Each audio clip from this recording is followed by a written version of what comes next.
Halo, saya Indriani Nadabdab, PPG Prajabatan Gelombang 2, Pendidikan Ekonomi, Universitas Negeri Medan. Kembali lagi bersama saya dengan pembahasan yang tidak kalah menarik, yaitu tentang skala prioritas dan biaya peluang. Kita simak bersama yuk. Pernahkah kamu dihadapkan dengan sebuah pilihan antara pilihan A atau pilihan B? Dan kita diharuskan untuk memilih salah satu di antaranya, karena kita memiliki keterbatasan untuk memenuhi semuanya. Dan ini yang saya sedang alami saat ini. Besok merupakan hari pertama saya bekerja di sebuah sekolah yang tidak jauh dari rumah saya. Karena ini merupakan pengalaman pertama saya dalam mengajar, saya memiliki beberapa kebutuhan yang saya harus penuhi. Saat ini, saya memiliki uang Rp100.000. Untuk itu, saya perlu membuat rincian pengeluaran saya seperti ini. Dari semua rincian kebutuhan saya ini, uang yang saya miliki tadi tidak cukup untuk memenuhi semuanya.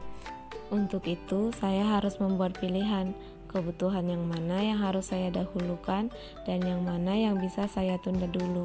Dalam ilmu ekonomi, hal ini disebut sebagai skala prioritas.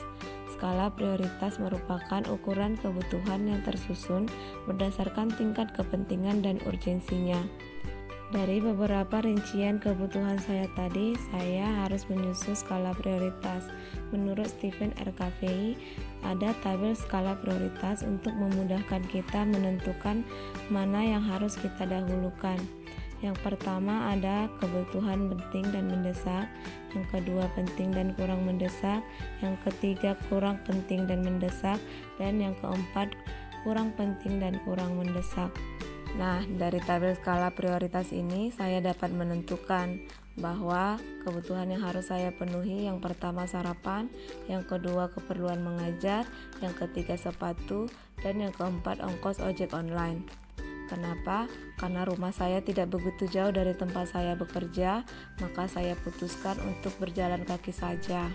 Sebelum saya memutuskan menjadi seorang guru, saya mendapatkan tawaran untuk bekerja di sebuah perusahaan swasta yang cukup bonafit di kota saya, dengan penghasilan yang jauh lebih bagus dari penghasilan yang saya dapatkan menjadi seorang guru.